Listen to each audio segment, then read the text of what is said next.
Hola, buenos días.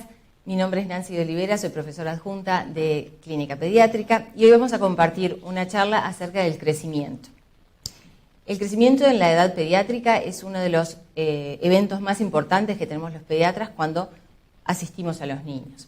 En esta charla abarcaremos los temas de la definición del crecimiento, cuáles son los determinantes en las diferentes etapas, cómo hacemos para evaluarlo y cuáles son las principales alteraciones que inciden en este proceso. La importancia la podemos dividir en dos aspectos, uno a nivel individual y otro a nivel poblacional. A nivel individual es un indicador de la salud del niño al cual yo asisto, de mi paciente. Es otra forma también de ver cuál es el impacto o las consecuencias que tienen las enfermedades o los factores ambientales, tanto adversos como favorables en la vida de este niño, así como la efectividad de las medidas que yo puedo tomar si detecto alguna alteración en lo que veníamos diciendo. A nivel poblacional también es importante el estudio y el acompañamiento del crecimiento, porque es un indicador de la salud de la población infantil. También nos permite hacer un seguimiento secular de las poblaciones, esto es ver cómo las poblaciones a nivel mundial van aumentando, que es lo que se va viendo, o cómo se van comportando, y también a nivel poblacional para la configuración y la llevada a cabo de programas preventivos. Cuando vamos a definir el crecimiento, es oportuno decir que el crecimiento y desarrollo, que habitualmente nosotros los decimos como juntos, porque cuando está todo bien, habitualmente van en forma paralela, son entidades separadas. El crecimiento se refiere exclusivamente a lo que es el aumento del tamaño corporal en el curso del tiempo y que es el resultado de varios factores que inciden de forma simultánea. Tenemos por un lado lo que es la carga genética, es decir, cuál es la predisposición genética o el programa genético con el cual viene cada niño, producto de su mamá y su papá, y que se expresa a lo largo del tiempo, pero esto está inmerso en un ambiente que puede ser favorable y propiciar un crecimiento adecuado, como no, y determinar una alteración en el mismo. Este crecimiento decimos que ocurre desde la concepción hasta el momento de la finalización de la maduración esquelética y sexual. Cuando nosotros hablamos de un crecimiento óptimo, varios factores tienen que interactuar. Uno de ellos es la nutrición óptima. ¿A qué llamamos una nutrición óptima? Es cuando los lactantes son alimentados en los primeros 6 meses de vida con pecho directo exclusivo, con lactancia materna, ¿sí? Así como después cuando se hace la introducción de los alimentos, que estos sean de forma adecuada y a las edades también adecuadas. El entorno tiene que ser óptimo.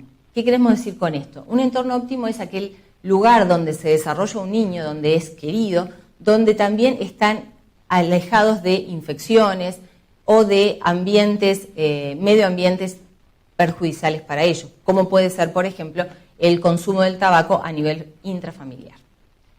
Esto se debe acompañar, por supuesto, de una atención de la salud también de buena calidad.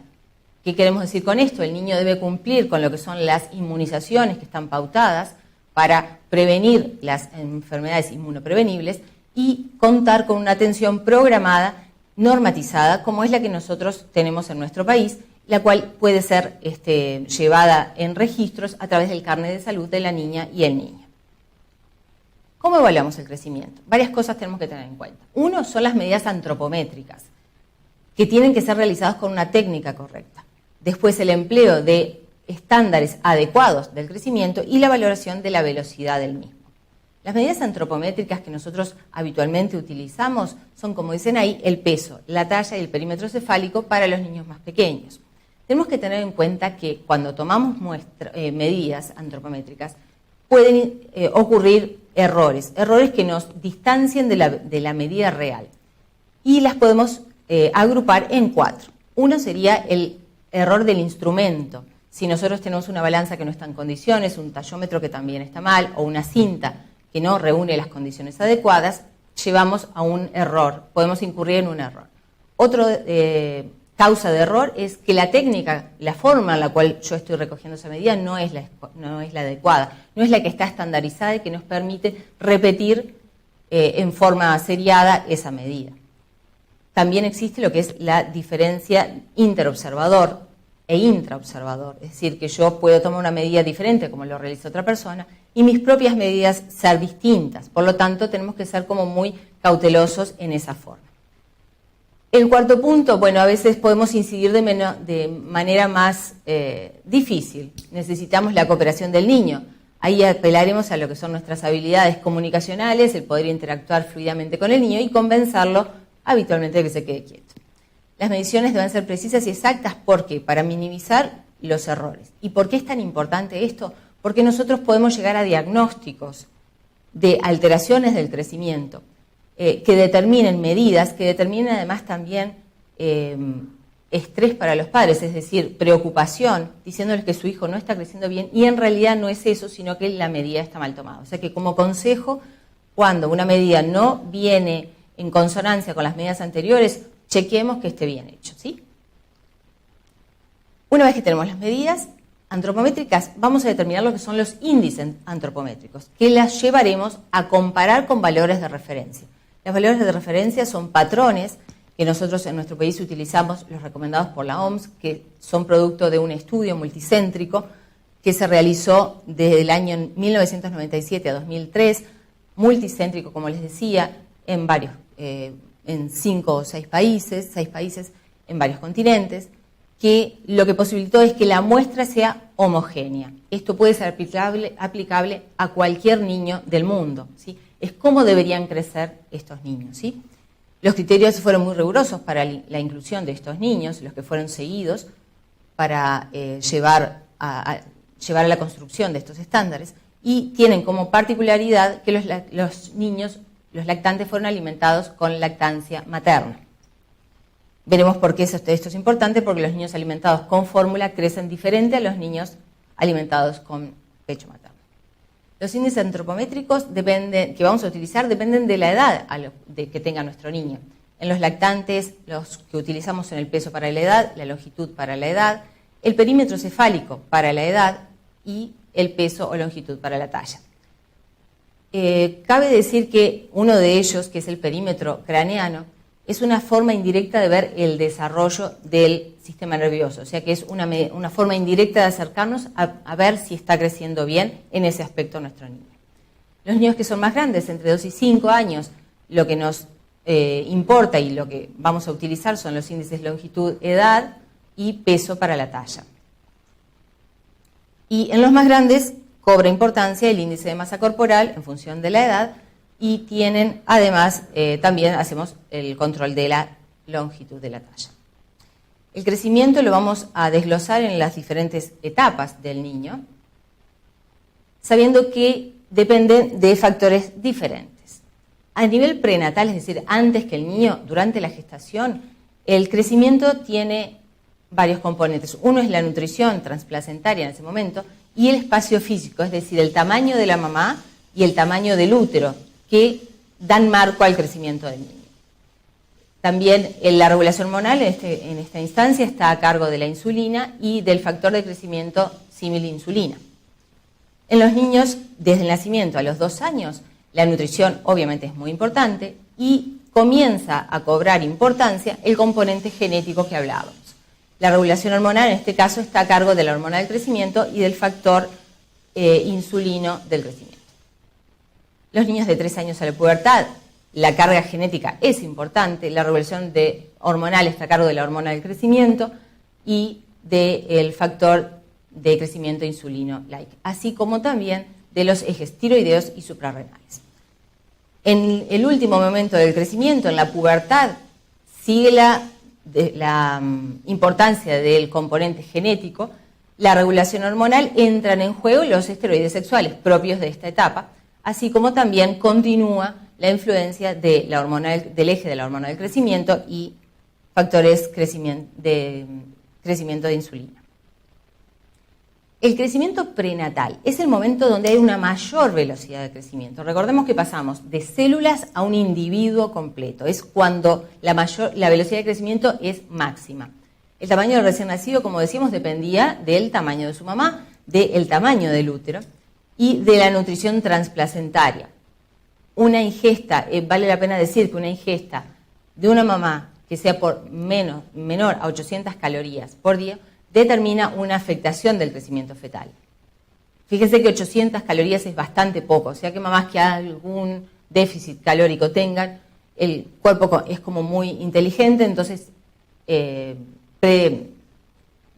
hace que sea la energía destinada al crecimiento del bebé. La regulación hormonal en este momento era, como habíamos dicho, la insulina y el factor del crecimiento de insulina, sabiendo que, por ejemplo, un hiperinsulinismo determina una macrosomía, o sea, estamos hablando de un niño de mayor tamaño, habitualmente con un peso mayor a los 4 kilos. En este momento, o sea, el crecimiento prenatal, la carga genética no tiene tanto peso. Tenemos dos momentos en los cuales, si lo que nosotros evaluamos es la talla o el peso, son diferentes a lo largo de la gestación. El pico de velocidad de talla, como dice ahí, está a las 20 semanas. Y la mayor velocidad de incremento de peso de ese feto es a las 30 semanas. ¿Por qué es importante tener en cuenta esto? Porque depende a qué momento alguna anoxa actúe, la repercusión en cuál de estos índices antropométricos va a estar la consecuencia. Cuando nosotros tenemos un niño que nace, una de las cosas que catalogamos es ver el peso en relación a la edad gestacional.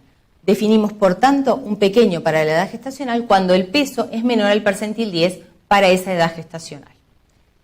Cuando tenemos este niño y vemos que es pequeño, o sea que el peso está por debajo del percentil 10, debemos definir si se trata de un pequeño para la edad gestacional armónico o asimétrico. Armónico, ¿qué quiere decir? Que todas sus constantes están por debajo del percentil 10, tanto el peso, la talla como el perímetro cefálico. Esto es la minoría de los niños que son pequeños para la edad gestacional, o PEG que le decimos, y esto conlleva un peor pronóstico. ¿Por qué? Porque las causas que determinaron este fallo del crecimiento intrauterino son estas que nombramos aquí, y determinan una mayor injuria, ¿sí? Pueden ser causas cromosómicas, el empleo de drogas por parte de esa mamá, drogas que son alcohol, tabaco, cocaína, muchas de las cuales son teratogénicas, las infecciones que pudiera haber tenido esa madre durante la gestación, el HIV, la rubiola, que ya no tenemos, pero bueno, es otra de las que clásicamente se definen, que determinan un niño con un PEG armónico, o simplemente esto puede haber sido una variante de la normalidad. Tenemos un niño pequeño que es normal, simplemente pequeño. Vale la pena hacer referencia a lo que es normalidad. Normalidad es algo que se repite frecuentemente. ¿Por qué vale la pena hacer estas disquisiciones? Porque cuando nosotros, por ejemplo, tenemos un niño que crece por un percentil bajo, no necesariamente está enfermo. De hecho, puede ser su carril o su forma de crecer, como lo vamos a ver más adelante. En el caso de los niños que son pequeños para la edad gestacional asimétricos, estamos hablando de los niños cuyo peso está por debajo del percentil 10, pero el resto de las constantes son normales, tanto la talla como el perímetro cefálico. La causa es otra. La injuria seguramente haya incidido más allá, más hacia el final de la gestación, y son las causas placentarias, ¿no? Una insuficiencia placentaria por una enfermedad de la madre o propio útero placentario. Bueno, entonces ahora vamos a ver cómo es que evaluamos a los niños en las categorías etarias que mencionamos al principio. Vamos a hablar de los niños menores de 2 años. Que las constantes que nosotros, los índices antropométricos eran estos, el peso y la talla para la edad, el perímetro cefálico y la relación peso-talla. Estas fotos que sacamos son de los carnets, que como les comentaba y ustedes seguramente sabrán, tenemos disponibles en nuestro país, que son lo que rigen el control de los niños, que son de los patrones que decíamos de la OMS. ¿tá? Y acá lo que vemos es el peso, que lo graficamos en kilos, y la edad. Esto que está acá en diferentes colores son los percentilos mayores que nosotros decimos. Tenemos el 3, el 15, el 50 en verde, el 85 y el 97. Esto es para el peso y esto para la longitud, ¿sí? Lo mismo, pensando en la misma sistemática, es el perímetro cefálico, que habitualmente lo medimos hasta los 3 años, porque es hasta cuando podemos tener una variación en el perímetro, después ya no crece más, y acá el peso para la estatura.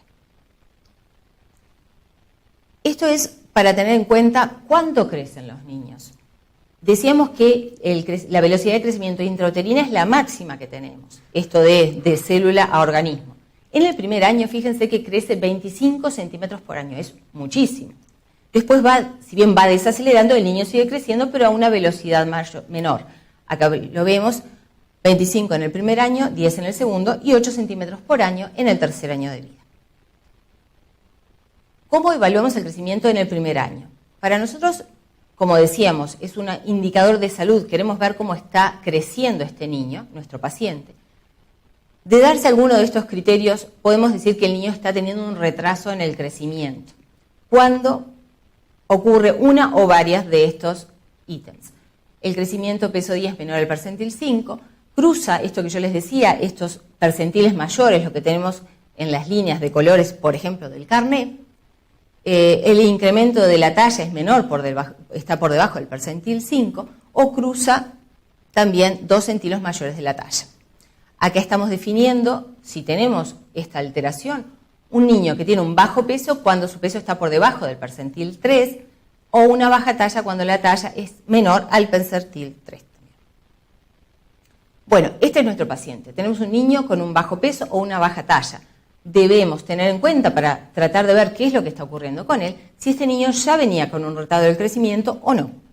Si tenía un retardo del crecimiento, puede ser, como decíamos, es una variante de la normalidad. Es un niño simplemente chiquito, pero sano. O es una secuela de un retardo del crecimiento intrauterino, o estamos frente a una desnutrición a nivel postnatal, o tiene alguna síndrome malformativo. Si este niño sí tiene un retardo en el crecimiento, las causas son orgánicas, no orgánicas, o combinamos las dos. En esto de, si nosotros constatamos que el niño está teniendo una alteración en el crecimiento, tenemos que ver cuál es el problema para rápidamente tratar de evitarlo, de contrarrestar esto, ¿sí? Esto se debe basar en una historia clínica y un examen físico exhaustivo. Muchas veces es la historia clínica y el examen sin necesidad de hacer paraclínica el que nos da la respuesta. Por lo tanto, nos podemos ordenar en tratar de despistar causas orgánicas que lo dividiríamos en sistemas. Por ejemplo, el aparato gastrointestinal. ¿Este niño tiene alguna parasitosis, por ejemplo? Que debe ser una parasitosis masiva, porque la forma en que la Giardia, que es el parásito al cual nos estamos refiriendo, tiene que tapizar el intestino para evitar la absorción de los nutrientes. O que este niño tenga un reflujo gastroesofágico patológico.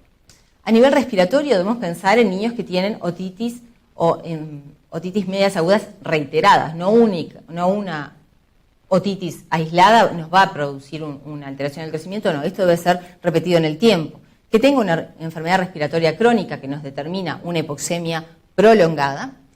A nivel de las cardiopatías, un poco lo mismo, ¿no? Que tengamos un shunt que nos determine una hipoxia. Recordemos que además de los alimentos que ingerimos, el oxígeno es el principal alimento de las células. Por lo tanto, niños con cardiopatías cianóticas, esto puede ser comprometido. A nivel neurológico, cuando tenemos un niño con alguna encefalopatía crónica o una enfermedad que le determine un trastorno en la deglución. Los niños con infecciones, con enfermedades renales, la insuficiencia renal crónica, las infecciones o el hipotiroidismo. Descartado esto, clínicamente sobre todo, porque nos podemos acercar bastante al diagnóstico pensándolo, entrevistando al niño y sobre todo viendo el examen físico, vayamos a pensar si la causa es no orgánica, donde juegan obviamente tienen mucho peso lo que es el aporte, la falta de aporte, que la calidad y la cantidad no sea la adecuada, desórdenes del apego. Les llamaría la atención saber la cantidad de niños cuyo problema con la alimentación no es tanto lo que le demos, sino la forma en que se lo demos. La deprivación materna o de un cuidador sea presente, que alimente al niño con dedicación, determina que los niños no crecen. Y una cosa que siempre tenemos que tener muy presente es que las enfermedades orgánicas y las no orgánicas, a lo que nos referíamos, estas causas psicosociales, no son excluyentes y pueden coexistir, determinando entonces una mayor repercusión en el crecimiento.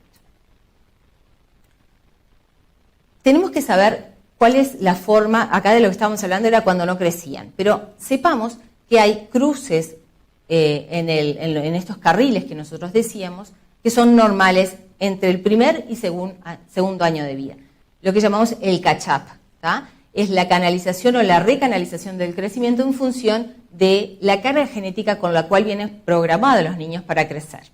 2/3 de los niños normales lo cambian buscando su carril genético en estos primeros 2 años. Tenemos que saber que tiene varias características, por lo tanto ahí podemos decir, bueno, este niño que además los cruces pueden ser hacia arriba o hacia abajo. Entonces tenemos que saber cómo crece, cómo es esta recanalización para asegurarnos que simplemente sea esto y no una alteración. El peso y la talla van juntos. Si sube el peso, también sube la talla. Así como si disminuye el peso, también lo hace la talla. Por ejemplo, si pensamos que tenemos un niño que es macrosómico, no estaba predestinado genéticamente a ser tan grande. Simplemente fue quizás por una diabetes gestacional. Entonces, ¿qué es lo que va a ocurrir? El niño va a empezar a buscar su carril que sea un poco menor al con el cual nació. Esto pasa en los 2 primeros años de vida. Cambios que nosotros veamos más allá de esa edad son patológicos, tenemos que buscarlo. Tenemos que pensar que hay algo que que está ocurriendo mal para este niño, por lo tanto debemos buscar cuál es la causa. El crecimiento postnatal, entonces, el 85% de los niños logran hacer este catch-up, recanalizar. El 15% no, por lo tanto tenemos 15% de niños que no van a hacer esta recuperación. Esto es responsable del 7% de los hipocrecimientos, son secuelas de restricciones del crecimiento intrauterino.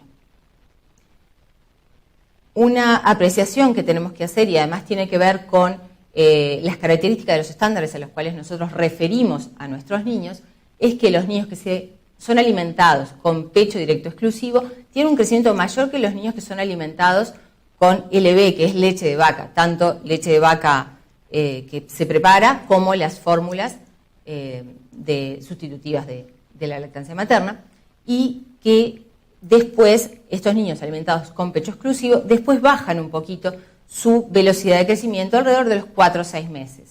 Esto es normal, no nos debemos alarmar si un niño tiene una pequeña inflexión a esa edad. Pasamos a niños un poquito más grandes, estamos en el grupo de los 2 a 5 años. Los índices antropométricos que centran el control de ellos son la longitud o talla para la edad y el peso, en relación a la talla. Acá tenemos que definir entonces si estamos un niño con una desnutrición o con una talla baja. Volvemos a decir lo que decíamos antes.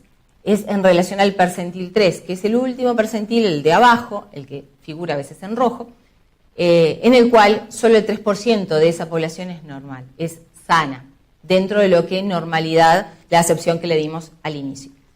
La desnutrición hablamos cuando el peso para la talla está por debajo del percentil 3 o cuando estamos presenciando un descenso en los percentiles, ¿sí? Decíamos que ahora estamos en niños mayores de 2 años, o sea que el catch-up ya pasó.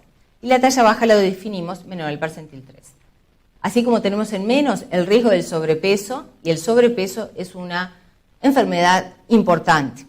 Sepan ustedes que lo que antes nuestra preocupación básica eran los desnutridos, bueno, ahora está siendo desplazada por la nutrición en más. Es una malnutrición, pero en exceso. ¿Tá?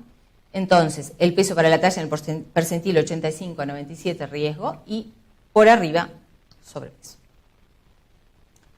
Vamos ahora a lo que es el crecimiento de los niños mayores de 5 años.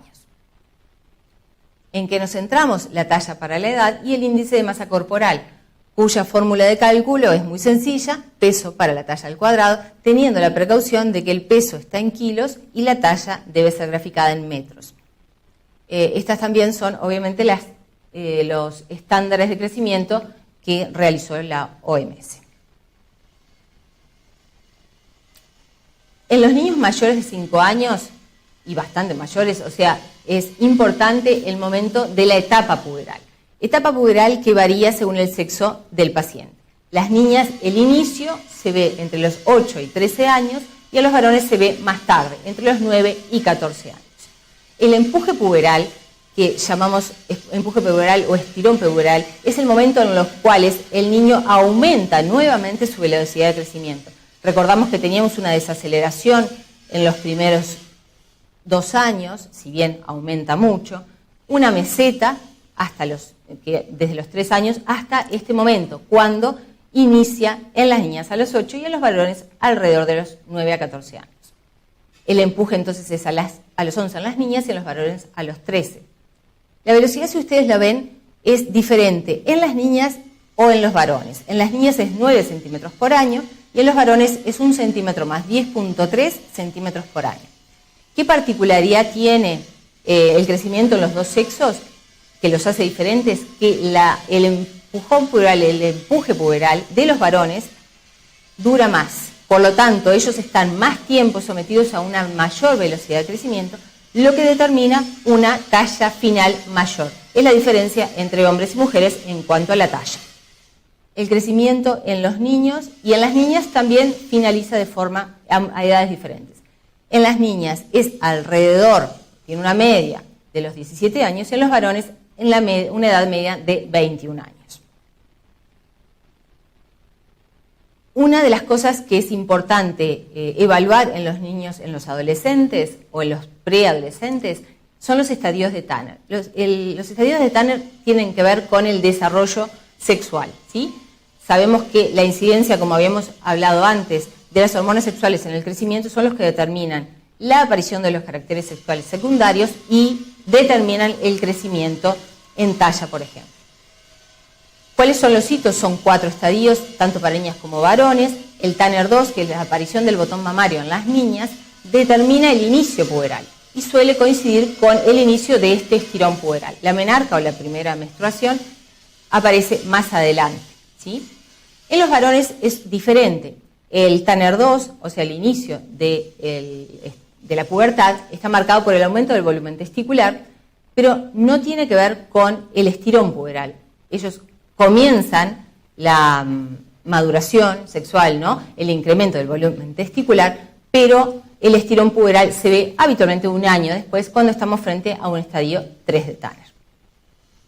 Entonces, para finalizar, el crecimiento, como decíamos, es uno de los hitos importantes de lo que es la valoración de un niño y debe ser llevado a cabo de forma programada, como está pautado en nuestro país, y de la forma más prolija que se pueda, tratando de tener mucha consideración en lo que es la toma de las medidas, la interpretación de esos valores para acompañar a los niños en su crecimiento, no crear angustia o expectativas que no son tales para los papás y, como siempre, lograr el mejor crecimiento de nuestros niños. Muchas gracias.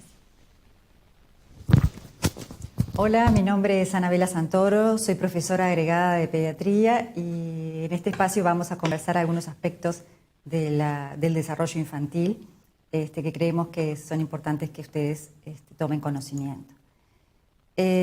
Por lo tanto, esta presentación se va a centrar en 3 aspectos. En primer lugar, cuáles han sido los avances que las neurociencias nos han arrojado en los últimos años acerca del desarrollo infantil temprano.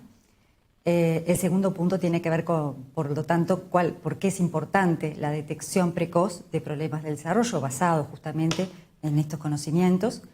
Y finalmente, cuáles son las herramientas para vigilar el desarrollo que disponemos en nuestro país. Respecto a los avances de las neurociencias, en referencia al desarrollo infantil temprano, durante los primeros años de vida, las sinapsis se forman a una velocidad de aproximadamente 1000 por segundo. Como ustedes ven, nuestro cerebro es una suerte de cableado donde se van formando sinapsis a una velocidad que en los primeros años es sumamente alta. Cuando mejores son las condiciones en que el niño se cría, de crianza, ¿verdad? Y de cuidado, cuando recibe estímulo adecuado, cuando no sufre enfermedades muy graves, esas sinapsis se forman a mayor velocidad y además son más estables, más sólidas. Por el contrario, cuando el niño es inmerso en un medio adverso, con hábitos de crianza no saludables, sujetos a maltrato infantil, ¿verdad? O que padece alguna enfermedad severa, esa suerte de cableado o de sinapsis no se desarrolla en forma tan correcta, a una velocidad, la velocidad con que se desarrolla es menor y suelen no ser tan persistentes en el tiempo. Por lo tanto, cuanto más temprano se empiece en la vida del niño, ofreciendo oportunidades de crianza y de cuidado adecuados, a esas necesidades de los niños, mejores van a ser efectivamente los resultados del desarrollo infantil de ese niño. El otro punto importante que también nos han arrojado las neurociencias es lo que tiene que ver con la regulación de la expresión génica. Es decir, cuándo, cómo y dónde se expresan los genes debe ser especialmente precisa durante la formación del cerebro. Está genéticamente establecida. Pero, por esa razón, cualquier noxa que actúe, que produzca cambios en esa expresión del ADN, a través de mecanismos epigenéticos podría afectar la aparición de desórdenes del desarrollo. Y esto lo traté de sintetizar en esta imagen, donde como vemos, este sería como nuestro ADN, nuestro genoma, ¿verdad? Y el ambiente, cuando hay un ambiente adverso, ¿verdad? Actuando en un periodo crítico del desarrollo, puede producir cambios en la expresión de los genes sin afectar la secuencia de sus bases. Y las consecuencias más importantes es afectación, sobre todo pueden afectar la salud, el crecimiento, el desarrollo y puede estar también en la base de muchas de las enfermedades crónicas no transmisibles en el niño. Cuando esas alteraciones se producen en ese periodo crítico de desarrollo, es lo que le llamamos ventana epigenética, porque es en el periodo donde hay una mayor velocidad de formación de sinapsis, ¿verdad?, de cableado, como decíamos hoy. Y lo interesante también es que esas modificaciones epigenéticas, si persisten en el tiempo y no de alguna manera se corrigen esos factores adversos, pueden transmitirse a la descendencia, perpetuándose en forma transgeneracional. O sea que esos son dos aspectos muy importantes. Bueno, por lo tanto, el segundo aspecto que tiene que ver con el primero es por qué es importante la detección precoz de los problemas del desarrollo. Y sin duda, a corto plazo, para el niño le implica poder detectar que tiene un problema y tratarlo oportunamente, ¿verdad? Y a largo plazo, si nosotros detectamos y tratamos precozmente una alteración, va a implicar que el niño tenga un mejor coeficiente intelectual, un mejor rendimiento escolar. Se ha visto que se asocia a un menor índice de criminalidad, a un mayor desempeño laboral y todo ello se resume a un mayor nivel de ingresos también en la vida adulta, ¿verdad? Cuando llamamos ventana de oportunidades que mencionaba hoy o ventana epigenética, nos referimos a aquellos periodos críticos del desarrollo en temprano. Y como ven en la figura de la derecha, en los primeros 6 años ocurre el periodo crítico de la mayoría de nuestras funciones cognitivas y más importantes, ¿verdad? El sistema auditivo central tiene un periodo crítico de desarrollo en los primeros 2 años. Y luego, como ustedes ven en celeste representado, ese periodo crítico se debilita. El control emocional también en los primeros 2 años, lo mismo que los hábitos de respuesta.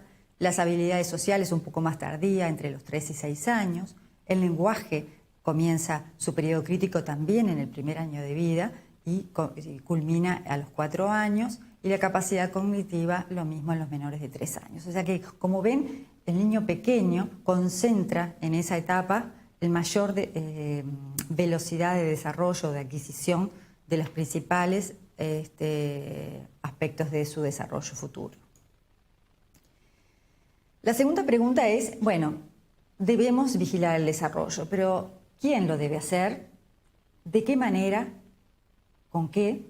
¿Y cuándo? ¿En qué momento? Con respecto a quién, el niño evidentemente en sus primeros años está en su ambiente familiar, a cuidado de sus padres o cuidadores, también toma contacto con el servicio de salud y muchas veces también con el sistema educativo.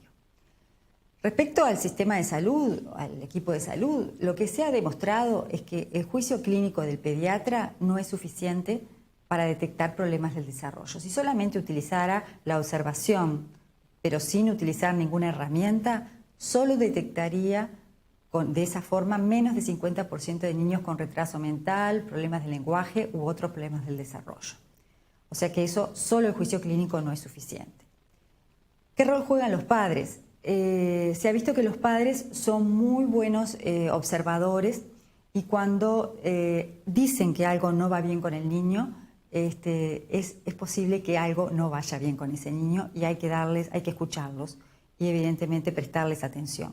Porque se ha visto en los estudios, han demostrado que los padres tienen, hay consenso de que su opinión tiene un buen valor predictivo en la detección de problemas del desarrollo. Bueno, la otra pregunta que decíamos era ¿cómo? ¿Cómo hacemos? No hay un consenso internacional de cuál es la herramienta ideal para vigilar el desarrollo. Lo que sí se recomienda, y en eso sí hay consenso, en utilizar un test de screening validado para la población de referencia o los más cercanas a ella. ¿En qué momento? Bueno, esa es la otra pregunta. Bueno, si nosotros volvemos al concepto de periodo crítico o periodo ventana, debemos hacer la detección en esos periodos críticos, ¿verdad? Entonces, la recomendación es a 3 edades específicas. De la Academia Americana recomienda a los 9 meses, a los 18 meses, ¿verdad? Y a los 24 o 30 meses con un cribado adicional de autismo a los 18 meses. Y eso aumenta significativamente el porcentaje de detección de problemas del desarrollo si se aplica en forma rutinaria una herramienta de screening.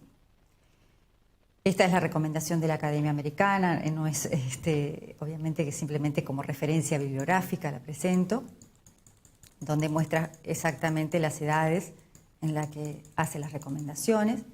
Y en nuestro país, tomando esta recomendación, ha establecido que los niños reciban, se les aplique el test de screening en los controles pediátricos en forma rutinaria, pero sí en forma obligatoria a los 4 meses, a los 18 meses y a los 4 años antes del ingreso escolar. ¿Y eso por qué?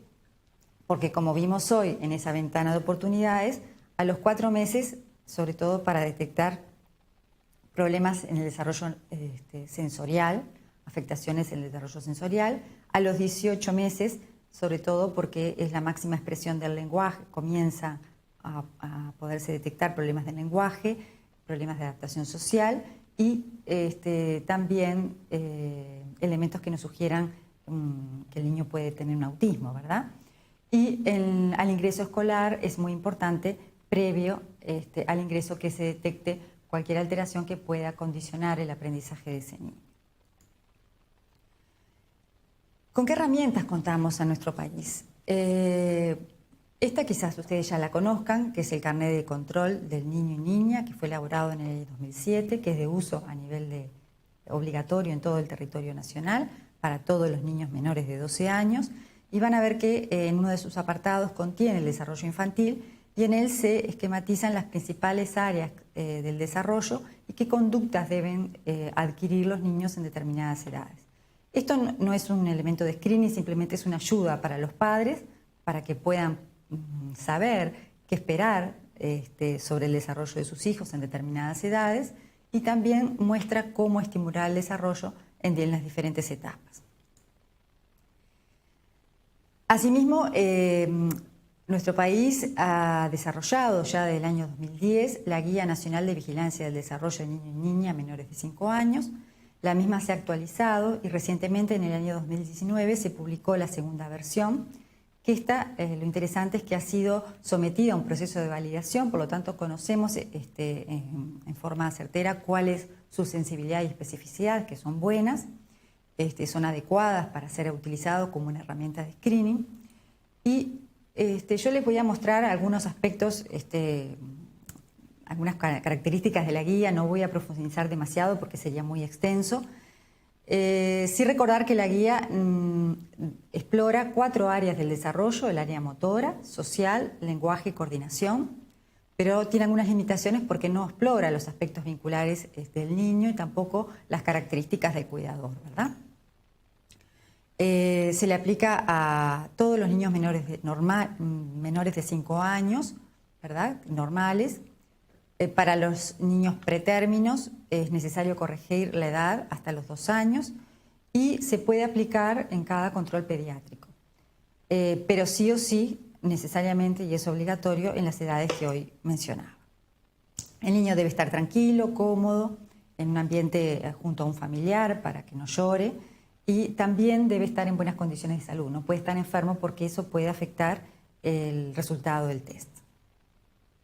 Es una prueba sencilla de aplicar, un tiempo estimado de 10 a 15 minutos, no más de eso. Estos son los materiales que se recomiendan para su aplicación. Y esta es la planilla que ustedes van a ver en la guía, que simplemente resume, ¿verdad?, a modo de escalera, las distintas áreas: motora, coordinación, lenguaje y social. Y cuando nosotros vemos a un niño, por ejemplo, si tiene 2 años, trazamos una línea a los 2 años, ahora lo vamos a ver en un esquema siguiente, y vamos a observar las conductas que están a la izquierda, a ver si el niño ya las tiene presentes, y si las tiene, continuamos con aquellas conductas que atraviesan la línea, y si esas también las tiene, podemos continuar observando las siguientes. Aquí hice amplié una de las edades como para que lo puedan ver mejor. Como ven, trazamos una línea aquí, y lo primero que tenemos que observar es si el niño tiene las 3 conductas que están a la izquierda en cada área, ¿verdad? Si las tiene, continuamos con aquellas conductas que atraviesan la línea, y si estas las tiene, podemos seguir explorando a ver si adquirió algunas, está como adelantado con algunas de las áreas que le siguen, ¿verdad?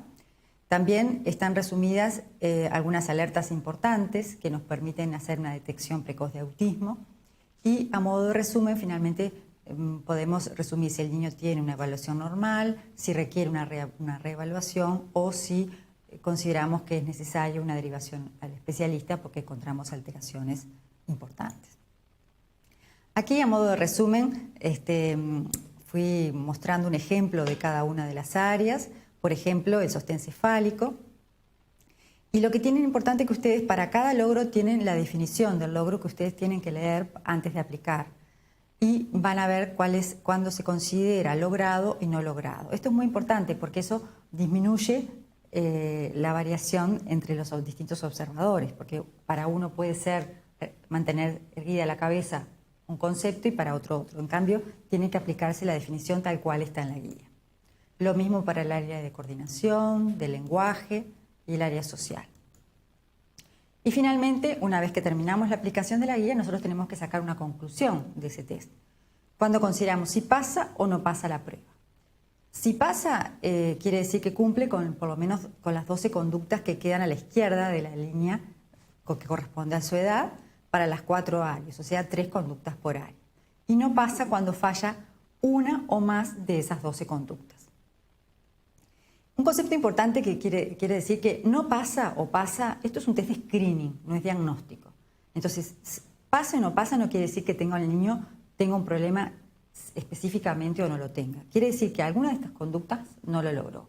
Puede ser una falta de estímulo, puede ser que el niño en la prueba no colaboró, pero es importante cuando nosotros le transmitimos a los padres, si la prueba algo no da bien, tranquilizarlos y decir, bueno, esta prueba, que es un screening, no dio bien, pero no quiere decir que el niño esté enfermo. Va a ser necesario reevaluarlo o que lo vea un especialista para profundizar, porque es una herramienta de screening, insisto, no es una herramienta diagnóstica. También lo otro que nos debe alertar es si tiene alguno de los signos de alerta que refería hoy o si pierde alguna de las conductas que ya logró. Por ejemplo, el niño ya logró caminar y por alguna razón el niño ya deja de caminar en forma persistente, es decir, es una habilidad o hablaba y deja de hablar. Eso también es un signo de alarma del desarrollo importante. En base entonces a estos resultados, podemos ir entonces al flujograma que nos orienta al técnico cuál es el mapa de ruta que ese niño debe seguir si nosotros encontramos, si el test pasa el test o si no pasa el test, cuál es la conducta que el profesional debe tomar. Bueno, como verán, hicimos como un pantallazo muy general de una recorrida general por la guía. Yo los invito a que ustedes visiten en la página EVA, descarguen la guía, la lean en profundidad y comiencen a aplicarla en niños junto con los docentes que los acompañarán durante el curso, porque es muy importante que como médicos generales ustedes sepan supervisar tanto el crecimiento como el desarrollo normal de un niño. Así que bueno, esperemos que le haya sido de utilidad. Muchas gracias.